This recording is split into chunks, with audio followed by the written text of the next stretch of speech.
A special hello to any visitors with us this morning. I'm Ebony Contreras, your worship associate for this morning. My pronouns are she, her, hers. I'm part of a team that works with service leaders and staff to craft and produce our worship services. However, this is the last service in which I'll be a worship associate, and I'm deeply grateful for the past year to serve Paint Branch in this capacity. Here at Paint Branch Unitarian Universalist Church, we are a welcoming UU congregation. We are committed as a community to radical inclusion, to creating a space that honors every part of our identities, backgrounds, and experiences. We are a faith community that has adopted and affirmed the 8th principle of Unitarian Universalism. This means we proclaim that we will work together to build a diverse, multi-centric, beloved community. That said, we acknowledge that the land where our church building stands is in the ancestral home of the Piscataway people. The Piscataway settled this region thousands of years ago, extending from the Potomac River toward the Chesapeake Bay. We invite you to participate from your home in singing, sharing in our chalice lighting, and sharing joys and sorrows in the chat. All questions are also welcome in the chat too. Please join us in the main room after service to discuss our worship topic for today. You're also welcome to join a breakout room for virtual coffee hour. To get to know us better, please send your contact information to engagement@pbuuc.org. That's engagement@pbuuc.org. You'll find that email address in the chat as well.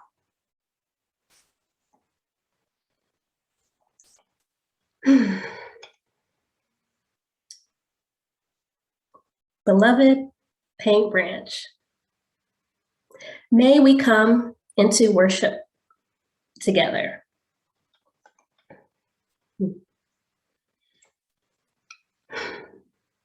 Today's service is intended to call in, not call out.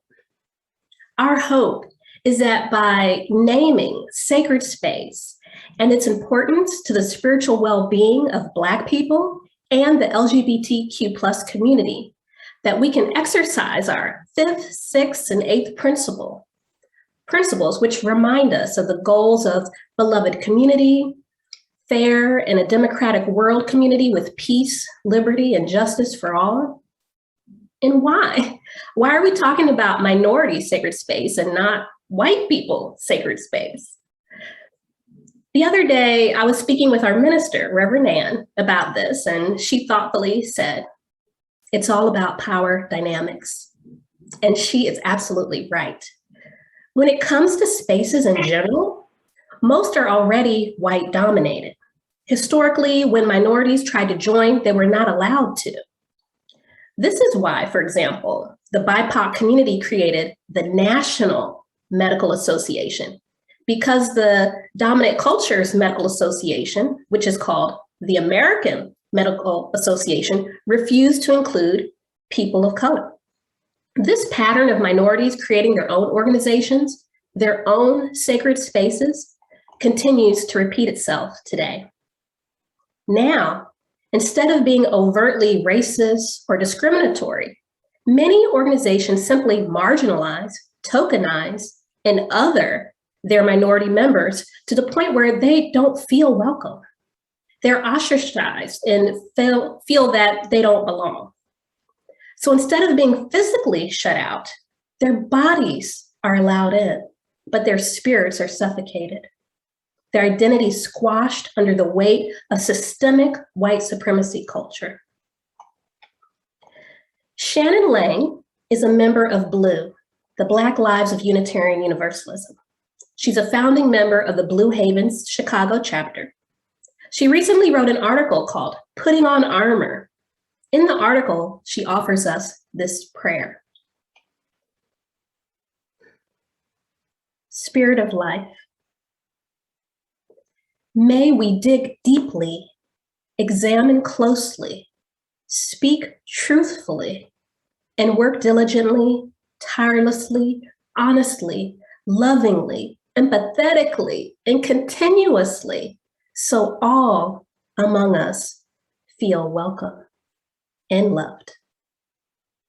Amen.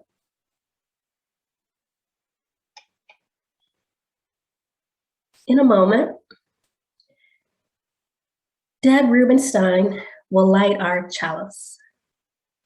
Deb has been a member of Paint Branch since 1993. She was a chalice dancer and helped start the Pastoral Care Associates.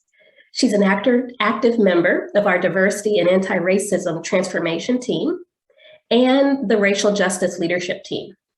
Her absolute favorite role, the one she hopes to resume as soon as possible, is coordinator of Make Your Own Name Tags at the Women's Retreat. Deb? Good morning. I light the chalice this morning to draw us into worship together.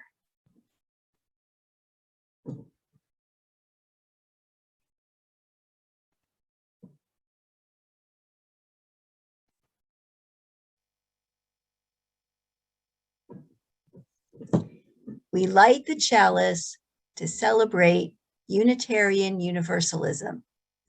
This is the church of the open mind, the helping hands, the loving heart, and the radiant spirit.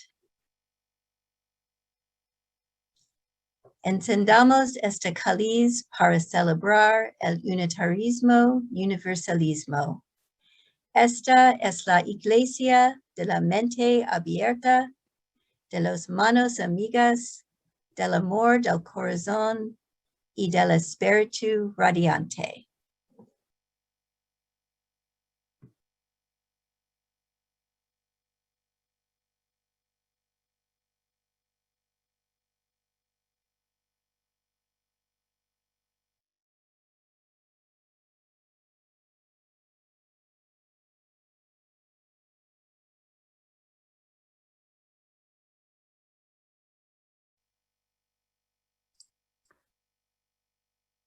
Good morning, my good people.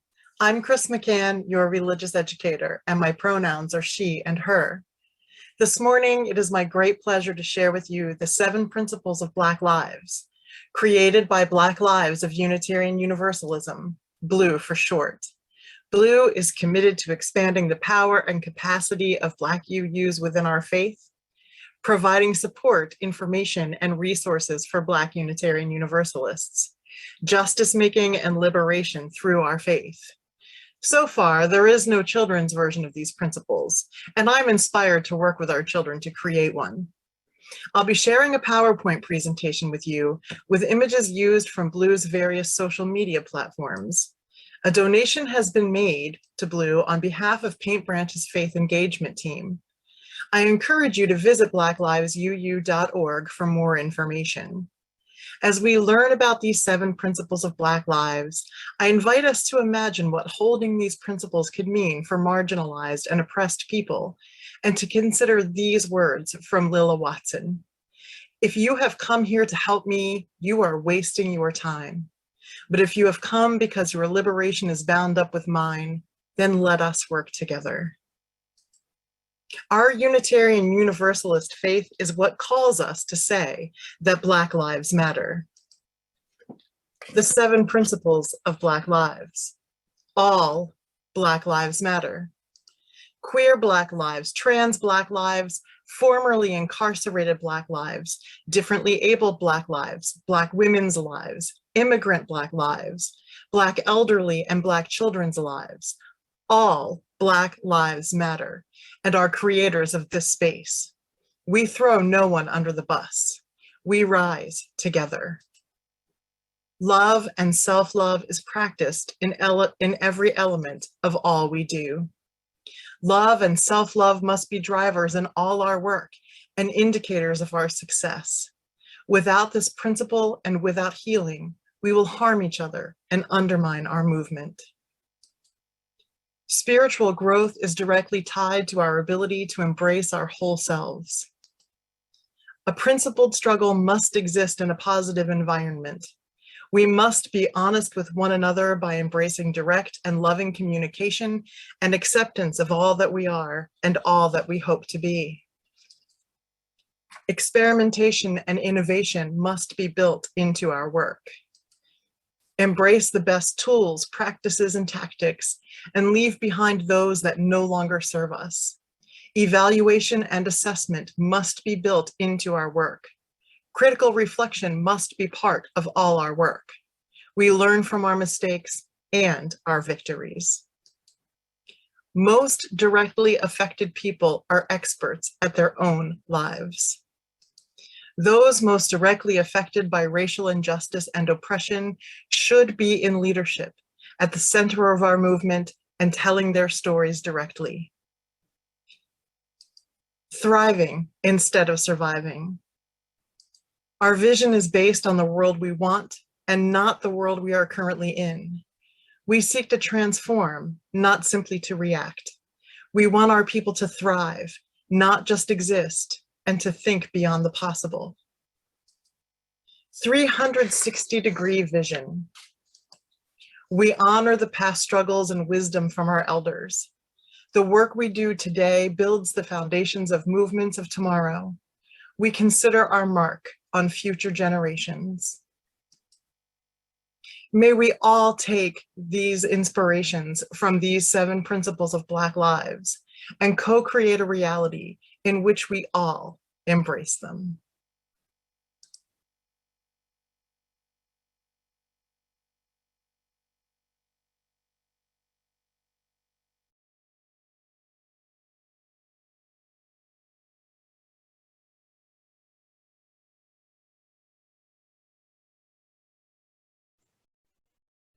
Sorry about that. Good morning.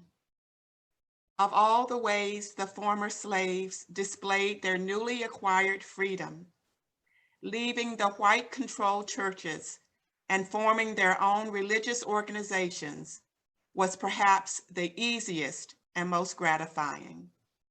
So writes William Montgomery in his book, Under Their Own Vine and Fig Tree, the African-American Church in the South between 1865 and 1900. Black churches are sacred, not only because of religion, they were the start of community building. They offered refuge from a demeaning and dangerous society. They offered a place where people were free to be.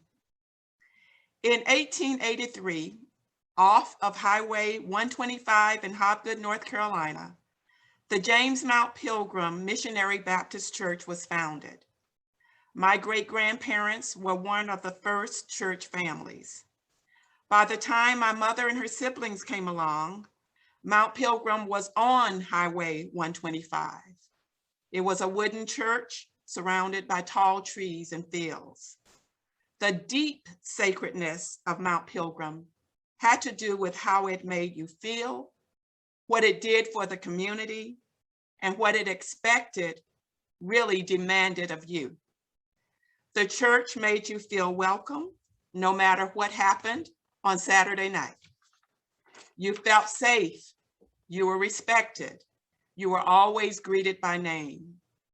Everyone heard a title: Mrs., Mr., Sir, Ma'am, Reverend, Mother, Deacon, Brother, Sister.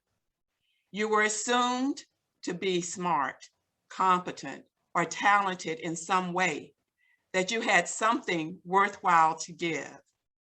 The church gave. It provided support to the members and broader community with the scarce resources available. Food and rides were shared. Prayers were fervent and frequent. Support was provided to families who were burned out. Money was collected to support Shaw, the Baptist College. Strategies for getting a piece of land, school, or bus service to get to the closest high school might be discussed on church grounds. Once you joined, you were expected and trained to serve. You could usher, sing in the choir, plan and participate in programs, teach Sunday school, serve food, clean the church grounds, be the church musician, and represent the church at union meetings. I joined the church around 1963.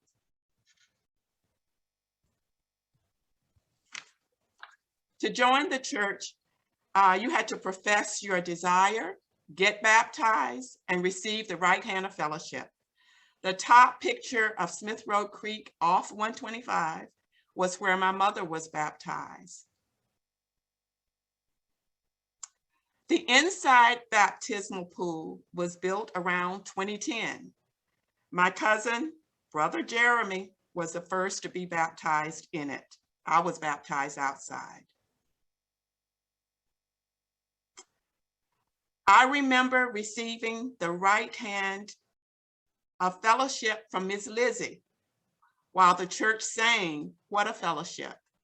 Miss Lizzie would hold tight to your hand, taking it high or low, going in circles, pausing to fit the melody.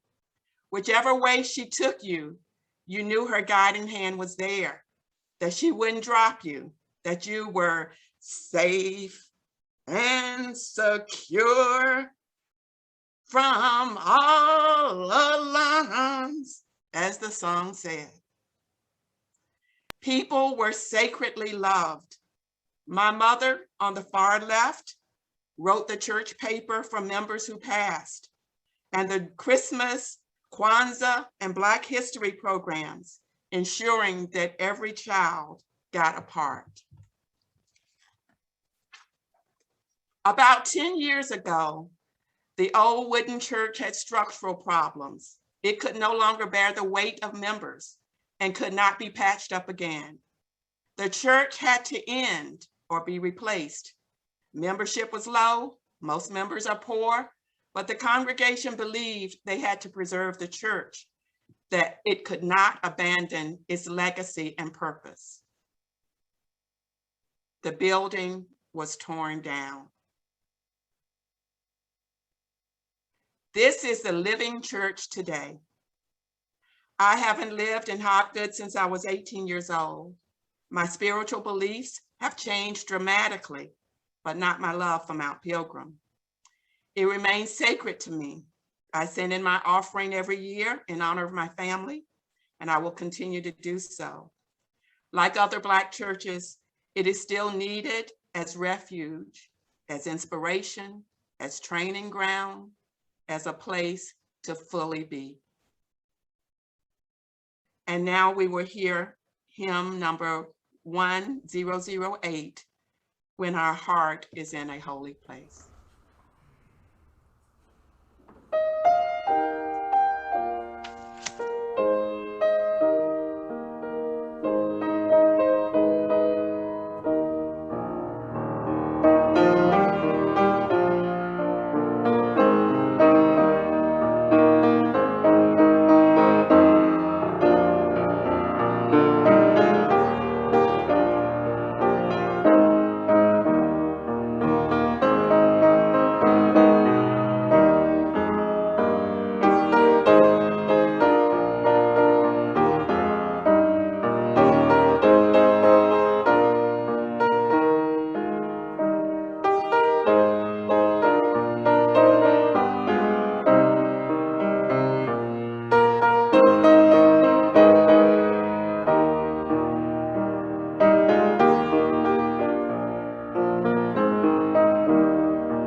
Good morning, Paint Branch. My name is Eldridge. My pronouns are he, his.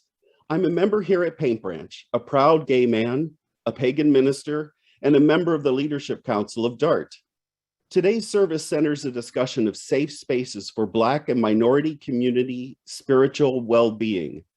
We're reflecting on the UU 5th, 6th, and 8th principles and critical race theory.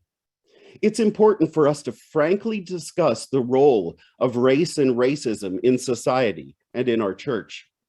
This theory also recognizes that race intersects with other disparaged identities, including disability, sex, gender, identity, and sexuality.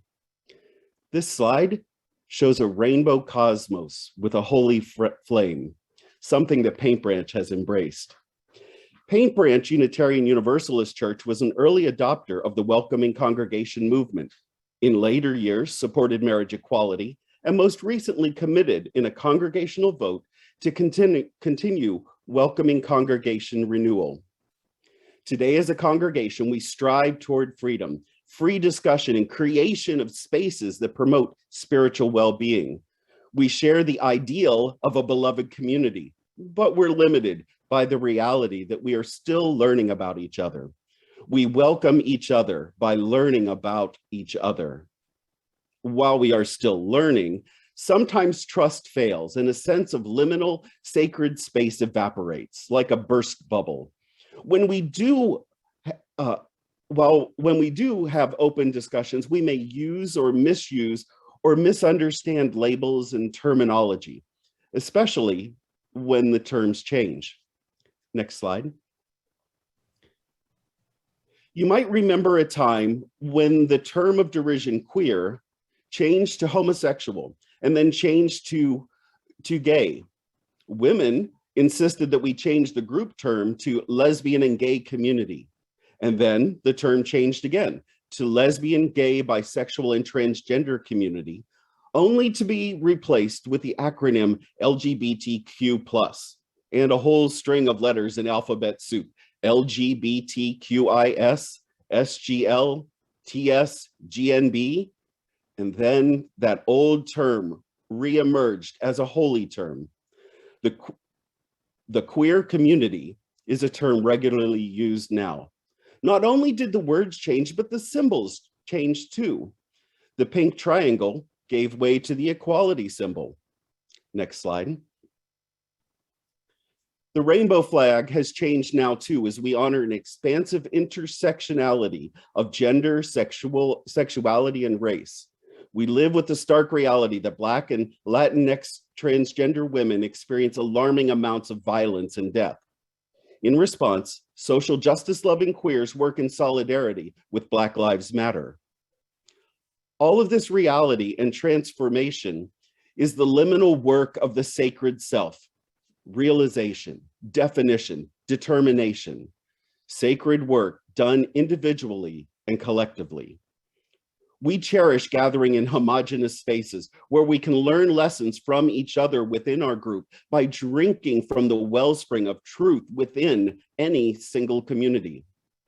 We also cherish gathering in liminal spaces like Paint Branch, where we interact at the intersection of communities and explore our intersectional identities and lives.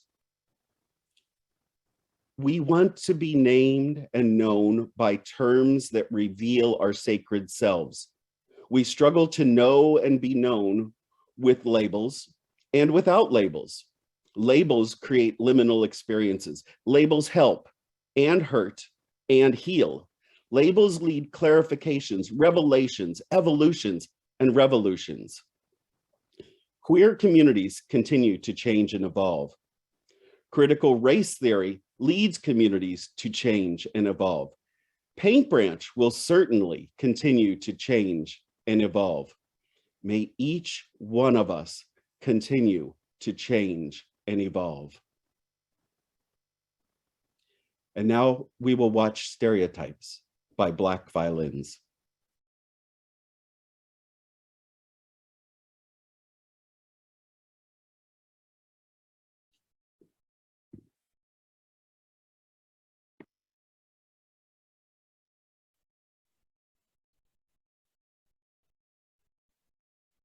Black sacred space. What is it? Why is it needed?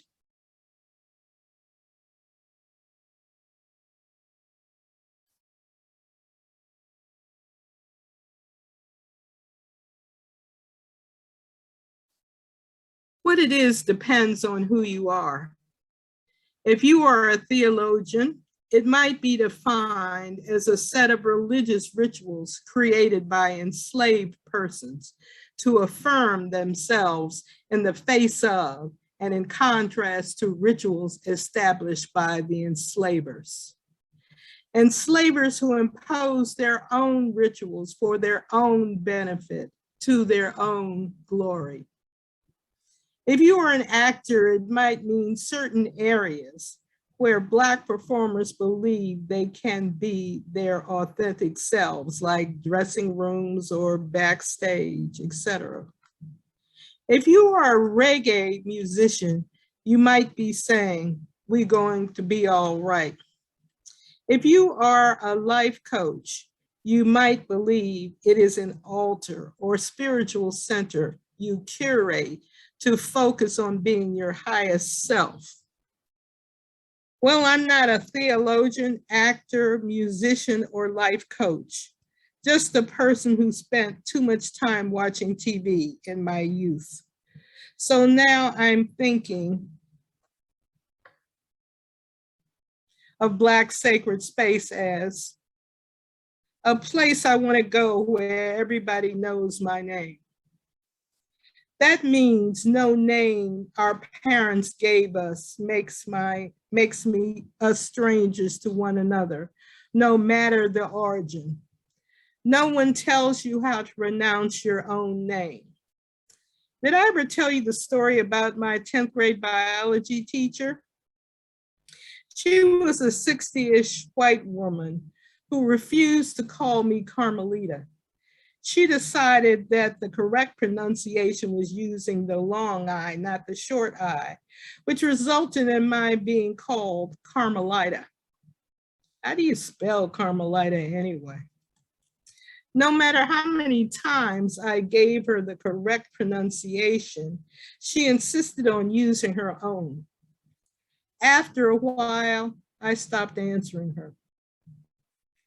And they're always glad you came. In Black sacred space, there is no dress code, no explanation needed for my showing up. In Black sacred space, I don't see heads turning away as I enter, nor eyes examining me head to toe, as if to question my presence in my own space and my own church. That was a guest speaker we had a few years ago on Sunday, who evidently felt he belonged, but suspected that I didn't. Black sacred space means I don't come into a meeting or join a Zoom call in which no one speaks to me. That being closely followed by the arrival of a white man that inspires greetings all around. Sacred space means I can wear a color that isn't some shade of beige without comment, and my head wrap is always fashionable. I want to go where people know our troubles are all the same. I want to be where everybody knows my name. This is sacred space. So where can this paradise be found? Black sacred space is anywhere Black people gather to help one another make meaning, knowledge, legend, and true history of our experiences, recollections, and memories. This is one circumstance where location does not matter.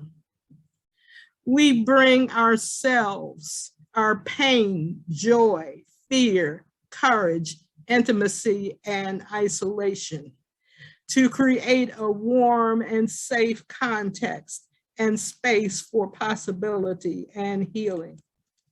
a place to find and know that pain can become joy, that the unknown can be known, that wounds can be stitched up, and panic become calm. In this way, we learn to struggle against obstacles using our common efforts, love, strengths, resolve, and history. The result is that our boundaries, thus loosed, can extend to infinity.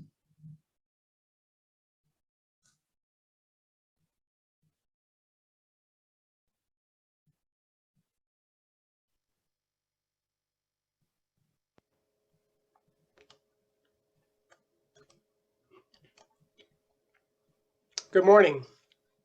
My name is John Bartoli, and I'll be reading a poem by Amanda Gorman called Fury and Faith. Now, Amanda Gorman, as you may know, is the National Youth Poet Laureate. She wrote and performed the poem used for President Biden's inauguration. That poem was called The Hill We Climb. This poem, Fury and Faith, is an even stronger call to justice and the work that it requires. Fury and Faith by Amanda Gorman. You will be told this is not a problem, not your problem. You'll be told now is not the time for change to begin, told we cannot win. But the point of protest isn't winning, it's holding fast to the promise of freedom, even when fast victory is not promised, meaning we cannot stand up to police if we cannot cease policing our own imagination, convincing our communities that this won't work before the work has even begun, that this can wait when we've already waited out 1,000 suns. By now, we understand white supremacy and the despair it demands are as destructive as any disease. So when you're told your rage is reactionary, remember rage is our right. It teaches us it's time to fight in the face of justice. Not only is anger natural, but necessary, because it helps carry us to our destination. Our goal has never been revenge, just restoration. Not dominance, just dignity. Not fear, just freedom, just justice. And whether we prevail is determined not by all the challenges that are present, but by all the change that is possible. And though we be unstoppable, if we ever feel like we might fail, if we be fatigued and frail, when our fire can no longer be fueled by fury, we will be fortified by the faith found in this vow, in this anthem. All Black lives matter, no matter what. Black lives are worth living, worth defending, worth every struggle. We must stand up for all of us and our aims, united through protest and pain, amplifying women, the LGBTQ community, and people with disabilities. Because none of us are free until all of us break our chains. We owe it to the fallen to fight, but we owe it to ourselves to never stay kneeling when the day calls us to stand together. We envision a land that is liberated, not lawless. We create a future that is free, not flawless. Over and over, again and again, we will stride up every mountainside, magnanimous and modest. We will be protected and served by a force that is honored and honest. This is more than protest. It's a promise. Thank you.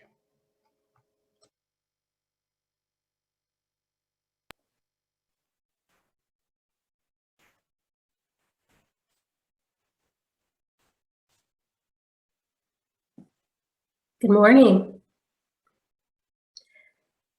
Putting on Armor by Shannon Lang.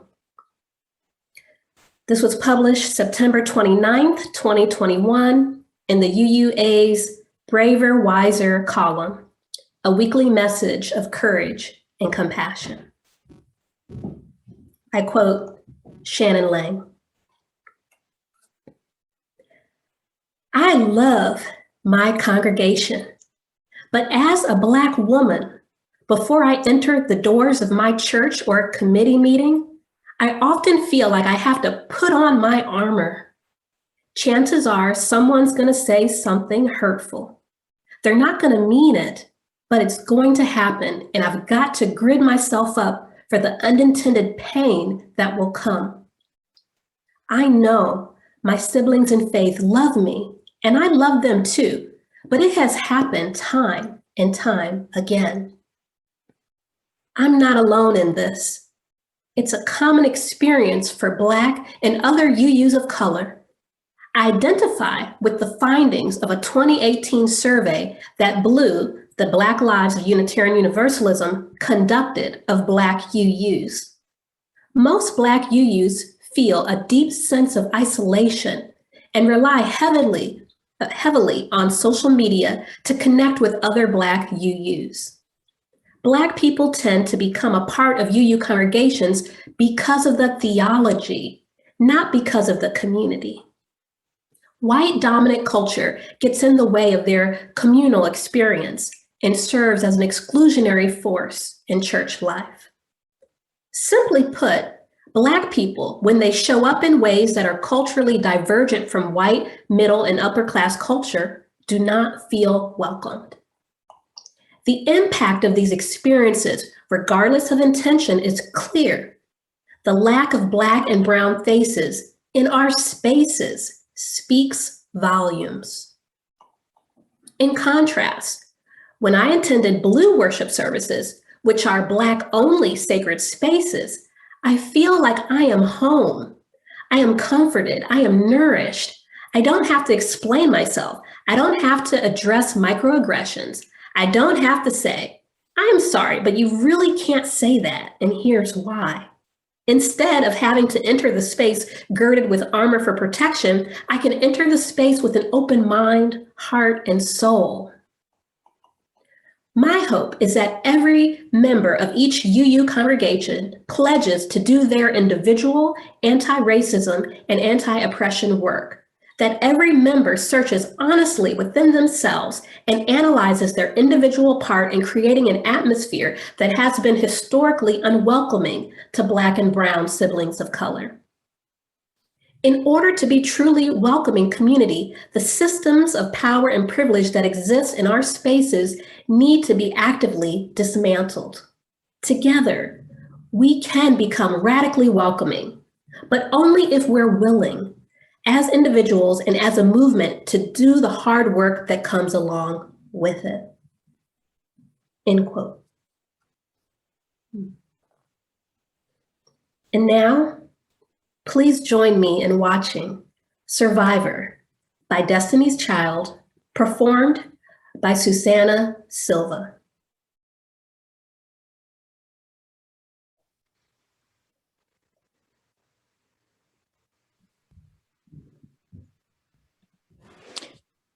Thank you, Ebony.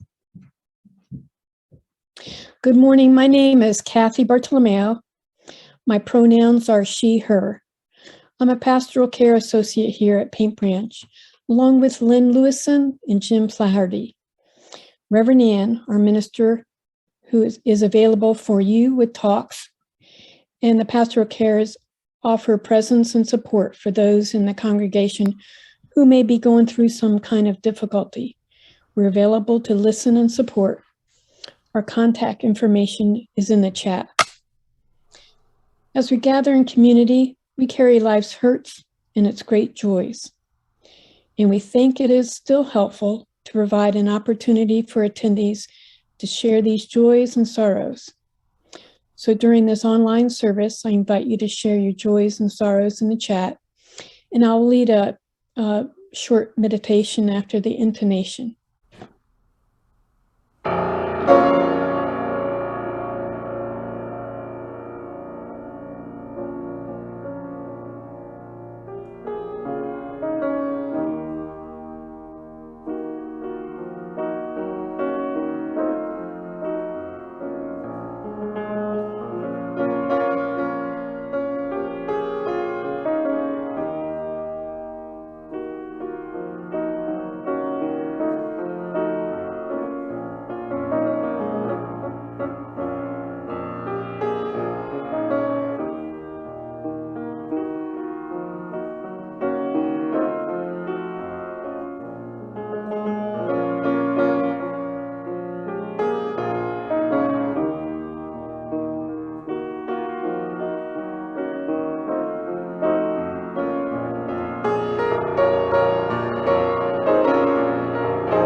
Thank you, David. Now let us take a few minutes to acknowledge all that has been shared, as well as those joys and sorrows that remain unshared and yet are on our hearts. In this quiet time, may our hearts open to hope and healing. May our minds open to hope and possibility.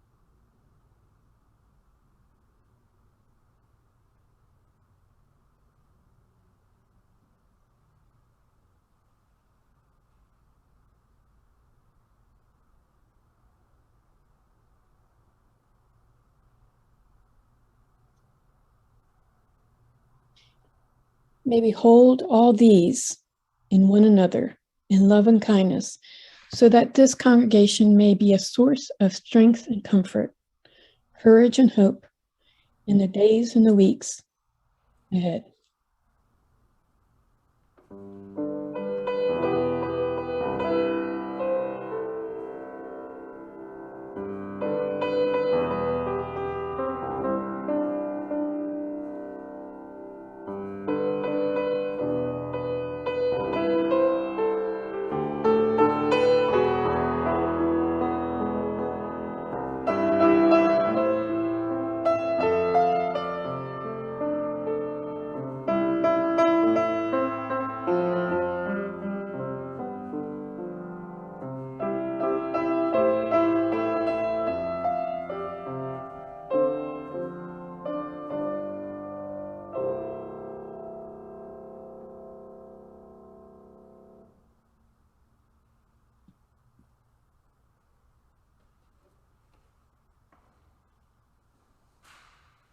Thank you, Kathy. Thank you, David. This Sunday's offering will be received using our Breeze online donation page at pbuc.breeze.com. Give online. You will see that link in the chat. You can also mail your check to the church or text the whole dollar amount of your donation to 301-321-7215.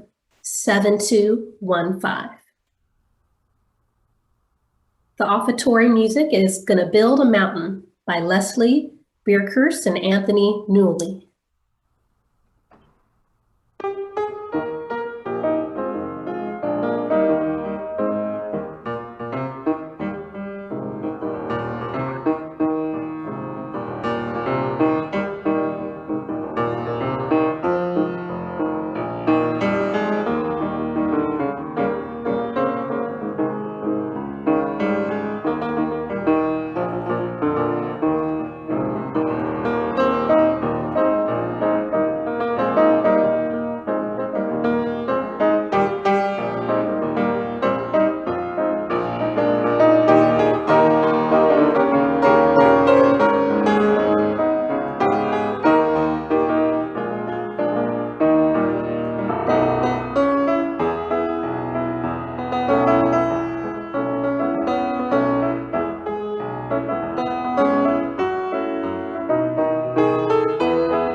Thank you, David. Eldridge shared the wellspring of truth within a community where we interact at the intersection of communities and explore our intersectional identities and lives. Carmelita and Lula shared about their learned experiences of Black sacred space and what it means to them. I want to acknowledge that my closing words will be a few more words than usual, so hang in there with me, Paint Branch, as we close. So, as we close out, I'd just like to remind us that historically, it was illegal and socially unacceptable for Black people and LGBTQ people to have their own sacred spaces. Gay clubs and businesses were routinely bombed or raided by police. Black churches provided emotional reprieve in their sacred safe spaces. But because they were considered safe, they were routinely targeted because those filled with hate did not want there to be any safe space for people of color to be at peace unless they were dead. Black people, LGBT people were not just killed, they were more often murdered and tortured in gruesome, inhumane ways. I think about Matthew Shepard and Emmett Till, too many to name, but we feel them. Prior to the Emancipation Proclamation, enslaved Black people were forced to abide by religious assembly laws that strictly regulated how and when Black people could worship. Black people were not given their own privacy and autonomy. Black people literally had to hide themselves to prevent white invasion of their sacred space. Generations later, what I'm learning is that there are still well-intentioned white people who are inserting themselves into Black sacred spaces. I have personally had this happen to me twice. Once in a Black Lives UU worship service, and once at the UUA's New Day Rising training. I think my strong feelings may reflect some of the historical baggage of how Black sacred spaces were illegal and to congregate without white oversight was severely punished. Today, when I seek out Black sacred spaces and these spaces still have others insert themselves into it, it's painful on multiple levels. The Black people of today are not the only ones who felt this violation. Our ancestors did too. And yet, this is not just a Black people problem, just as the eighth principle is not just a Black people principle. The eighth principle is not a principle that is all about being anti-racist. It's about that, yes, and much more. As we heard earlier this morning, critical race theory recognizes that race intersects with other disparate identities, including disability, sex, gender identity, and sexuality. The eighth principle is about dismantling all oppressions. And all of us can do it. All of us must do it. Every letter of the alphabet soup, every color, every belief, every ability, every weight, every brain difference, health status, age, socioeconomic background. I'm saying it, socioeconomic background, okay? We are more than one thing. We are intersectional, we are beautiful, we are persistent, we are continual learners. We are one faith, one humanity, one of many justice-seeking communities out to make the world a better place. We are not alone. May we be, beloved community. May it be so. Please join me in watching a special performance of Fuente de Amor, Spirit of Life, by our very own Paint Branch members, Amethyst and Onyx Contreras.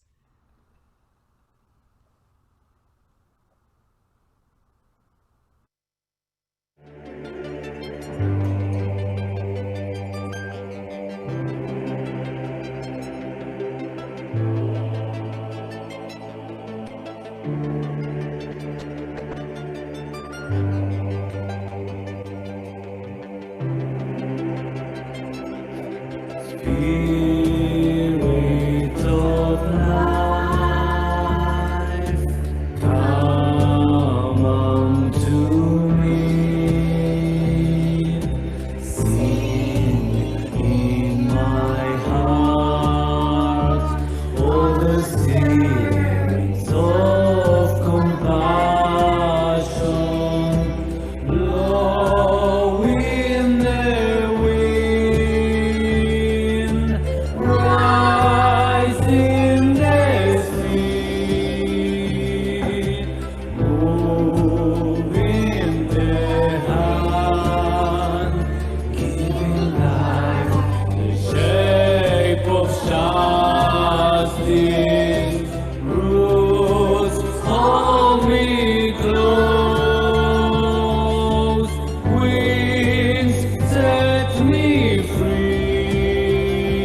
All right. Thank you, everyone, for that. Deb.